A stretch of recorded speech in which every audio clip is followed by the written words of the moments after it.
जितने भी बड़े कोचिंग सेंटर हैं वो टोटल के टोटल भाजपा के मंत्रियों के जो है सेटिंग के और इशारों पर चल रहे हैं। वो बिल्कुल इनकॉम्पिटेंट है। धर्मेंद्र प्रधान कुछ नहीं कर पा रहा, वो इनकॉम्पिटेंट है तो उसको बदलो, आप उसको हटाओ, किसी और को लाओ।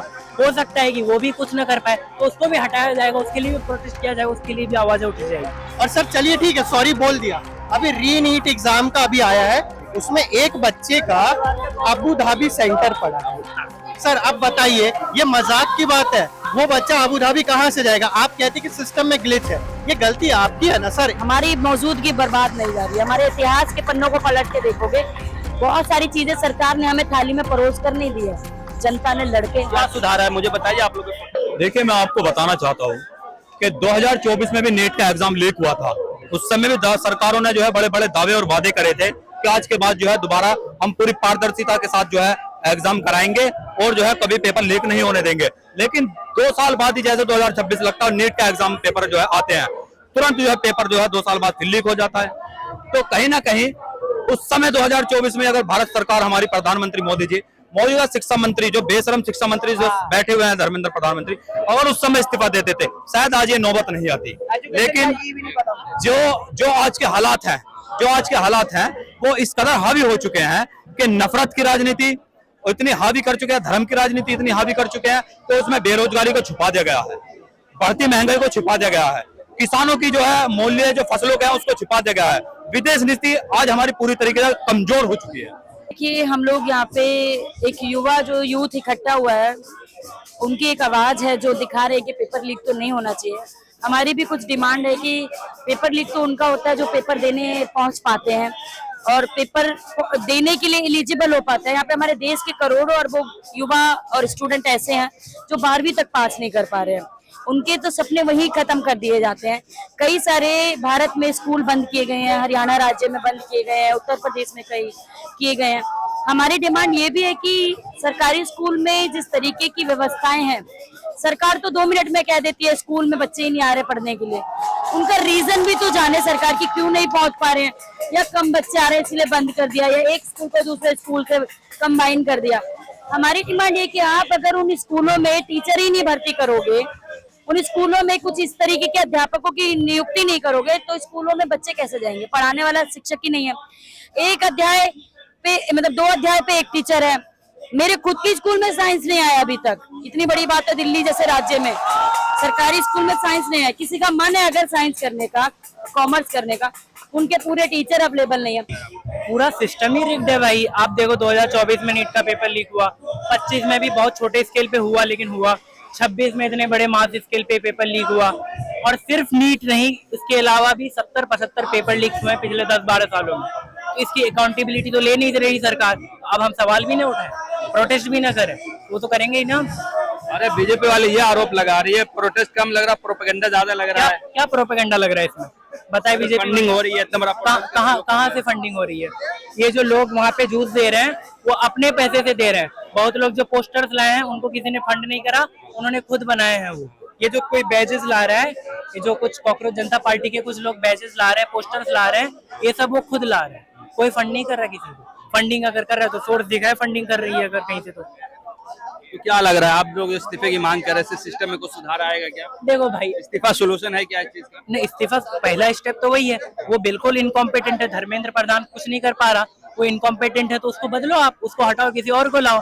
हो सकता है कि वो भी कुछ न कर पाए तो उसको भी हटाया जाएगा, उसके लिए भी प्रोटेस्ट किया जाएगा, उसके लिए भी आवाजें उठी जाएगी। इस्तीफा नहीं है, सबसे बड़ी बात यह है कि इस्तीफा के अलावा अकाउंटेबिलिटी और जो भी त्रुटियां हो रही हैं उनके ऊपर काम करना भी जरूरी है।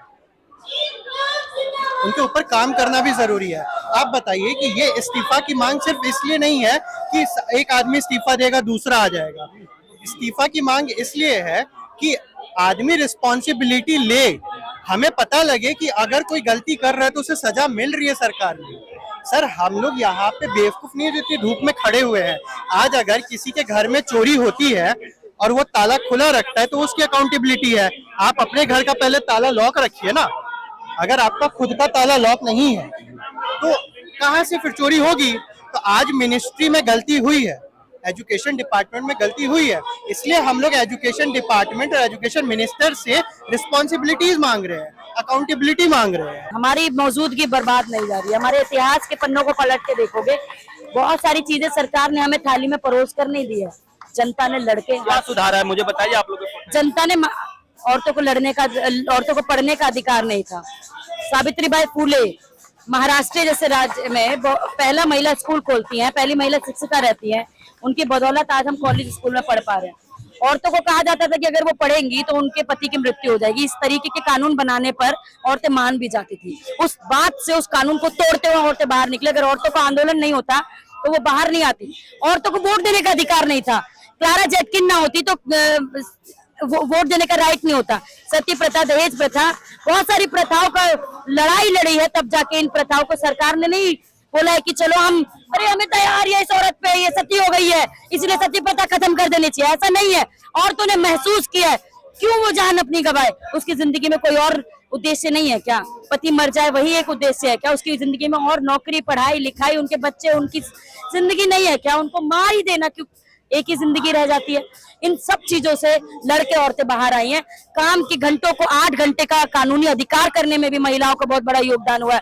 न्याय पसंद लोग सड़कों पर उतरे हैं। कई सालों, आपने 8 मार्च अंतर्राष्ट्रीय महिला दिवस की बात को सुना होगा। अंतर्राष्ट्रीय महिला दिवस पर बड़े बड़े कार्यक्रम होते हैं। बहुत सी कंपनियां तो उसमें दिखावा भी करती है कि लिपस्टिक के साथ एक और लिपस्टिक फ्री ले लीजिए। हमारी लड़ाई वो नहीं है। हमारी लड़ाई है हकीकत में औरतों की जिंदगी क्या है, उस जिंदगी में उनकी परेशानी और दिक्कतों को सामने दिखाना है और उन दिक्कतों से निजात कैसे पा सकते हैं उसके लिए लड़ना हमारी लड़ाई है। तो मैं ये कहना चाह रहा हूँ कि जब सिस्टम सड़ जाए, ऐसी परिस्थिति में युवाओं को आंदोलन ही एक ऐसा रास्ता है कि सिस्टम को जगाने के लिए मजबूरन जो है छात्र जो है सड़कों पर मजबूर है कि आना पड़ेगा। लेकिन सर सवाल ये है ना कि 2024 में इससे बड़ा प्रोटेस्ट हुआ था, सरकार ने कुछ भी असर नहीं पड़ा था सरकार पे। लेकिन अब आप लोग क्या उम्मीद कर रहे हैं? केवल टेलीग्राम बैन करने से क्या आपको लग रहा है कि दूसरे ऐसे ऐप है उन पर पेपर लीक नहीं हो सकता है, पेपर वायरल नहीं हो सकता? क्या वायुसेना द्वारा पेपर जो आप पहुंचा रहे हैं, क्या आप इतना ये कह सकते हैं कि केवल पेपर जा रहा है तो वो लीक नहीं हो सकता? जब तक सिस्टम की जड़ें खत्म नहीं होंगे तब सिस्टम जो है ऐसे ही चलता रहेगा।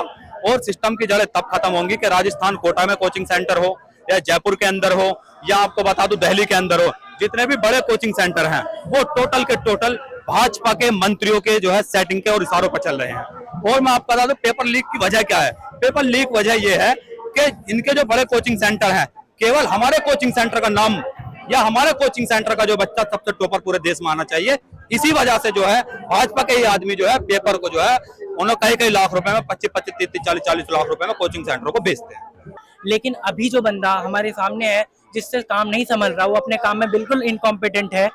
और एजुकेशन किसी भी देश का सबसे फंडामेंटल चीज होता है, सबसे इंपॉर्टेंट चीज होता है। हटाओ उसको भाई। अगर रिजाइन नहीं कर रही तो ये मोदी जी उनको सैक क्यों नहीं कर रहे अपनी मिनिस्ट्री से? उनको खुद हटा देना चाहिए। हम ऐसा तो नहीं, अगर ऐसा नहीं है कि सिर्फ धर्मेंद्र प्रधान रेजिग्नेशन ही दे, उनको हटाओ जबरदस्ती। काम नहीं कर पा रहा सही से, उनको हटाओ। क्या आपके लिए एक मंत्री का पोस्ट इस पूरे देश के एजुकेशन, यूथ के एजुकेशन सिस्टम से ज्यादा इंपॉर्टेंट है क्या? आज भी औरतें 21वीं शताब्दी में जिस तरीके से मौजूद है, सारी औरतें शिक्षा में बराबर अधिकार में नहीं पहुंच पा रही है। सभी औरतों को पढ़ने का राइट नहीं मिल रहा है। कानून में लिख गया कि औरतों को राइट है, लेकिन बहुत सारी लड़की तो रास्ते भर में ही आती है, कमाने जाती है, उनके साथ छेड़छाड़ हो जाती है। सुरक्षा तक नहीं है। वो आगे कैसे पढ़ के आगे पेपर में दे पाएगी? पेपर लीक होता है, जो देता है उसी का लीक होता है। जो नहीं दे पा रहा है उनकी बात तो कोई नहीं कर रहा है, उन युवाओं की बात नहीं कर रहा है। आज BA, MA, PhD करने के बावजूद भी उनको चपरासी नौकरी के लिए अप्लाई करना पड़ रहा है। ये देश की रोजगारी व्यवस्था दिखा रहा है कि सरकार क्या कर रही है। हम वही युवा हैं जो बार बार BA, MA करने के बाद भी सोचते हैं कि चलो नौकरी में अप्लाई कर देंगे। DU में प्रोफेसर की इंटरव्यू में एक सीट के लिए 40-50 लोग अप्लाई कर रहे हैं। होगा तो एक का ही ना, 50 लोग उम्मीद लगाए कि मेरा हो जाए, मेरा हो जाए। हमें पता है पीछे से गेट से किसी और की एंट्री होनी है।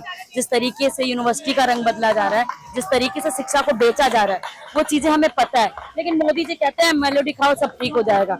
इससे क्या सब जान जाएंगे? हम जानते हैं, इसी चीज को बताने आए। और ऐसा नहीं कि सरकार में हलचल नहीं है, उनको पता नहीं चल रहा है कि यहाँ पे लोग हमारी हर एक सड़कों पे उतर की आवाज वेस्ट नहीं जाएगी, बर्बाद नहीं जाएगी। वो चीज कहीं ना कहीं कभी ना कभी उभर के निकलेगी और बदलाव की किरण अभी भी हमारे दिल में जगी हुई है। हम लड़ते रहेंगे, बढ़ते रहेंगे जब तक हमारी शिक्षा में सुधार ना हो जाए, बराबरी का अधिकार ना मिल जाए। चाहे चपरासी हो, चाहे नेता हो, चाहे किसी भी शिक्षा मंत्री का बच्चा हो, अगर उसका बच्चा और रिक्शा चालक का बच्चा एक ही स्कूल में नहीं जाएगा, तब तक शिक्षा हमारी बेची और खरीदी जाती रहेगी। क्योंकि हमें मालूम है जिस प्रिंसिपल ने स्कूल में अपने आप को प्रधान के रूप में महसूस किया, उसका भी बच्चा उस स्कूल में नहीं जाता है पढ़ने के लिए। उस सरकारी स्कूल की बात कर रही हूँ जिसमें टीचर पढ़ाते हैं, वो खुद अपनी पढ़ाई पे विश्वास नहीं करते, उनका बच्चा उस स्कूल में नहीं पढ़ता है। बड़े बड़े प्राइवेट स्कूल है, 12 खंबा स्कूल है, लवली स्कूल है, इतने बड़े बड़े स्कूल है जिसमें लाखों लाखों फीस जाती है। उस बच्चे में और एक सरकारी स्कूल के बच्चे में अंतर इसीलिए आता है क्योंकि शिक्षा व्यवस्था में दोहरापन है। गरीब बच्चा आगे नहीं बढ़ पा रहा है, उनकी 12वीं के बाद 13वीं हो जा रही है, उनको बीए में एडमिशन नहीं मिल रहा है। हमारी डिमांड ये भी है कि नए कॉलेजों का निर्माण हो, नई सीटों का निर्माण हो, और सिर्फ कॉलेजों में शिक्षा के तौर पे नहीं, आगे नौकरियों में भी सीटों का निर्माण हो। क्यों फिर बार बार हम चपरासी की नौकरी में 40,000 पीएचडी धारक अप्लाई करेंगे? अरे क्यों नहीं सीट निकाल रहे हो? योग्यताओं की कमी नहीं है हमारे देश के युवाओं में? कमी है तो सरकारी स्कूल में टीचर्स की, क्यों नहीं पीएचडी वाले, बीएड एमएड वालों को दिया जाए? इतने लोग बीएलएड कर रहे हैं, इतने लोग पढ़ाई के लिए, टीचर के लिए डाइट, जेबीटी, नेट, सीटेट वगैरह निकाल रहे हैं, लेकिन होता क्या है? हर बार पेपर कंडक्ट होते हैं, हम सारे लोग मिलकर फीस देते हैं और बहुत लोग तो वहीं पे हाथ छोड़ जाते हैं क्योंकि सेंटर इतना दूर दे देते हैं। आधे लोग पहुंच पाते हैं वहां पे, आधे लोगों की पेपर होने के बाद पेपर लीक हो जाता है। किससे विश्वास करें हम? खुद पे भी विश्वास। सरकार तो चाहती है हम यही महसूस कर ले कि हमारे अंदर कमी है। हम ये नहीं देख रहे हैं कि लेंस पलट के देखो कि किसके अंदर कमी है। इसी कमी को दिखाने के लिए हम उन युवाओं को जागरूक करने के लिए आए हैं कि वो भी सड़कों पे आए कि ये बात सिर्फ पेपर लीक की बात नहीं है। पेपर अगर नीट का लीक हो रहा है और अगर वो आगे बढ़ जा रहा है, सरकार कोई ध्यान नहीं दे रही है, तो डॉक्टर तो बनेगा ना वो। अगर डॉक्टर बनेगा तो किसका इलाज करेगा? सरकारी अस्पताल में इलाज करेगा। सरकारी अस्पताल में कौन जाता है? गरीब जनता जाती है। एक एक बेड पे 2-2, 3-3 प्रेग्नेंट लेडी बैठी हुई है सरकारी अस्पताल में। दिल्ली के राज्य में मैं बता रही हूँ, भारत के नॉर्थ ईस्ट में देख लो, उड़ीसा में देख लो, जम्मू कश्मीर में देख लो, चाहे कहीं पे भी देख लो, मैं दिल्ली की बात कर रही हूँ। दिल्ली हमारे देश की राजधानी, कहते हैं दिल है। उस देश में भी सरकारी अस्पतालों में एक एक बेड पे 3-3 प्रेग्नेंट लेडी बैठी है और डिलीवरी के बाद उस बेड पे बच्चा भी है, महिला भी है, और उसमें कॉकरोच घूमता हुआ जा रहा है। कैसे इलाज करने आई है वो वहां पे? वो इलाज करवाने आई है कि दूसरे की बीमारी लेने आई है? अगर टीवी का मरीज है, इसकी बीमारी में लेके चली जाऊंगी, मुझे पता ही नहीं चलेगा। और वही नीट के अगर पेपर पास करके डॉक्टर बनेंगे, वो कैसा इलाज करेंगे? वो क्या सुई लगा पाएंगे ढंग से या कैंडा लगा पाएंगे? उनको कोई मतलब नहीं है। उनके घर का कोई अगर व्यक्ति बीमार होगा वो तो विदेशों में इलाज करा लेंगे। हमारे देश के डॉक्टर कैसे निर्मित हो रहे हैं?